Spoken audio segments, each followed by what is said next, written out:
जब अपमान बाहर से नहीं अपने ही घर से मिले तो दर्द कई गुना बढ़ जाता है। नमस्ते दोस्तों, आइए सुनते हैं इसी पर आधारित एक दिल को छू जाने वाली कहानी। गरिमा की आंखों से अविरल आंसू की धारा बह रही थी। उसका इस तरह अपमान होगा वो सोच ही नहीं पा रही थी। बड़ी भाभी ने जो अपमान किया वो बर्दाश्त कर लेती, पर क्या माँ को भी मुझ पर भरोसा नहीं रहा? सालों से इस घर में अपनी सेवा के परिणाम स्वरूप ऐसा इनाम मिलेगा वो सोच भी नहीं सकती थी। आज वो भी उनको कटघरे में खड़ा कर सवाल करने लगे थे जो कल तक उस पर जान छिड़कते थे। गरिमा भागकर बूढ़ी दादी के कमरे में गई और उनके पैरों पर अपना सिर रखकर रोती ही जा रही थी और कह रही थी, दादी आप तो सब जानती हैं ना, मैं कभी भूल कर भी ऐसा सोच नहीं सकती जो इल्जाम बड़ी भाभी ने मुझ पर लगाया है। माँ बाबूजी भी बड़ी भाभी की बात पर भरोसा कर रहे हैं। मैं किसके पास जाकर अपना दुखड़ा सुनाऊं? आप सुन तो लेंगी पर मुझसे समझाएंगी कैसे? आप भी बस बिस्तर पर पड़ी हो। दादी कुछ तो बोलो। एक उम्मीद की नजर से वो दादी की ओर देख रही थी। दादी जो 6 महीने से बिस्तर पर पड़ी है, ना कुछ बोल सकती ना कुछ कर सकती। गरिमा रोती जा रही थी और इस घर में अपनी जगह के बारे में सोच रही थी। वो इस घर में बचपन से आती जाती रहती थी। उसकी माँ घर की रसोई संभालती और पिता बाग बगीचे की सफाई का काम करते। गरिमा इस घर के मालिक विमल जी को बाबूजी और मालकिन अचला जी को माँ ही कहती आई। उनके 3 बच्चों में 2 बेटे एक बेटी। अभी 2 साल पहले एक एक करके बड़े बेटे महेश और बेटी माही की शादी किए थे। छोटे मानव की शादी बाकी थी जो गरिमा के हम उम्री था। बचपन से ही अचला जी गरिमा को बहुत लाड करती और अपनी बेटी मानकर उसको भी अपनी बेटी के जैसे ही शिक्षा दीक्षा दिलवाई। गरिमा के माता पिता वर्षों तक उस घर में अपनी सेवा देते रहे, पर ज्यादा दिन गरिमा का साथ न दे सके। उनके जाने के बाद विमल जी और अचला जी ने ही गरिमा की पूरी जिम्मेदारी उठा ली। अब तो वे कंपनी में नौकरी करने लगी थी। विमल जी के बड़े बेटे बहू दूसरे शहर में रहते थे। वो बस यहाँ कभी कभी ही आते थे। पता नहीं क्यों बड़ी बहू तनु को गरिमा एक आंख न सुहाती थी। उसको हमेशा लगा रहता था कि घर में 3 नहीं 4 बच्चे हैं और जो भी जमीन जायदाद का हिस्सा तीनों में बंटना चाहिए वो 4 हिस्सों में बंट जाए, क्योंकि विमल और अचला जी का स्नेह उसके साथ इतना था। दूसरा बेटा भी दूसरे शहर में ही नौकरी करता था। घर में एक बड़ी पूजा का आयोजन था, इसलिए सब आए हुए थे। पूजा वाले दिन सब कामों में व्यस्त थे। गरिमा अचला जी के आगे पीछे घूम रही थी। तभी बड़ी बहू की जोर जोर से चिल्लाने की आवाज सुनाई दी।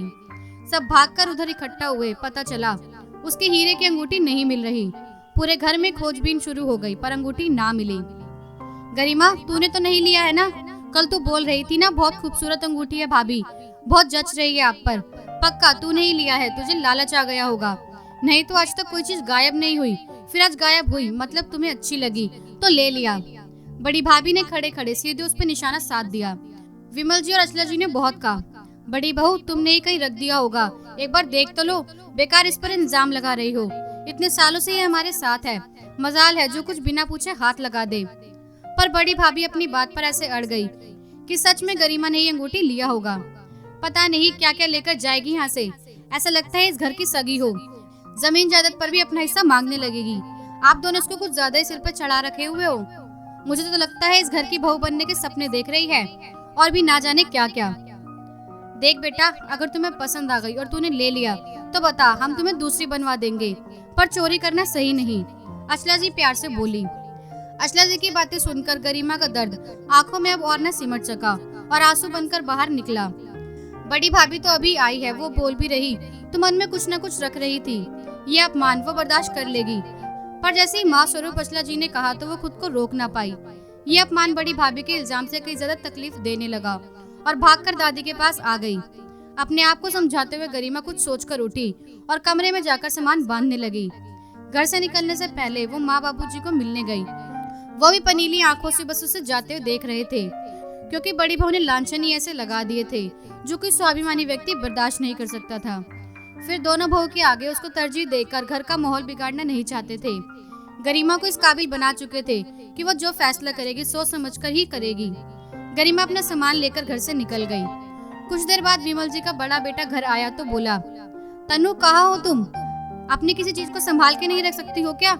वो तो भला उस धोबी का जिसने तुम्हारे कपड़ों में लिपटी ये अंगूठी मुझे दे दी। मैं कह रही थी ना तुम एक बार देख लो, पर तुमने तो कसम खा रखी थी ना गरिमा को जलील करने की। अब खुश रहो। चली गई वो यहाँ से, जाने अब आएगी भी और नहीं।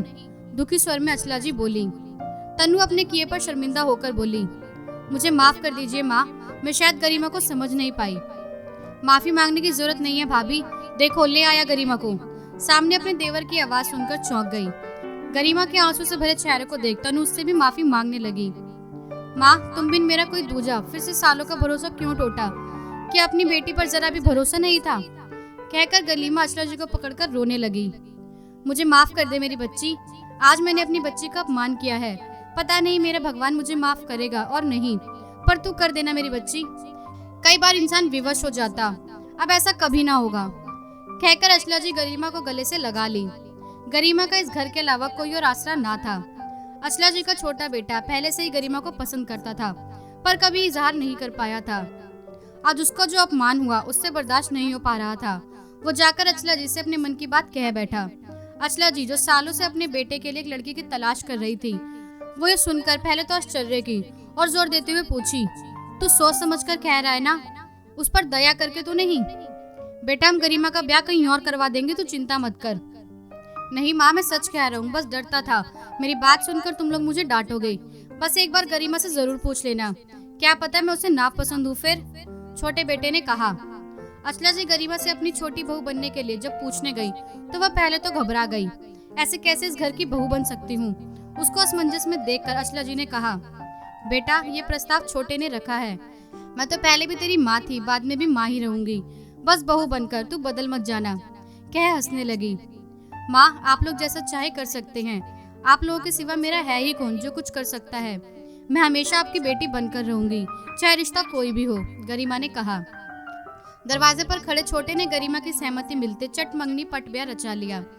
गरिमा को एक प्यार भरा घर मिल गया। दोस्तों, अगर आपके साथ गरिमा जैसा अपमान होता तो क्या आप उस घर में वापस लौटते या हमेशा के लिए रिश्ता तोड़ देते? कमेंट में अपनी राय जरूर लिखें।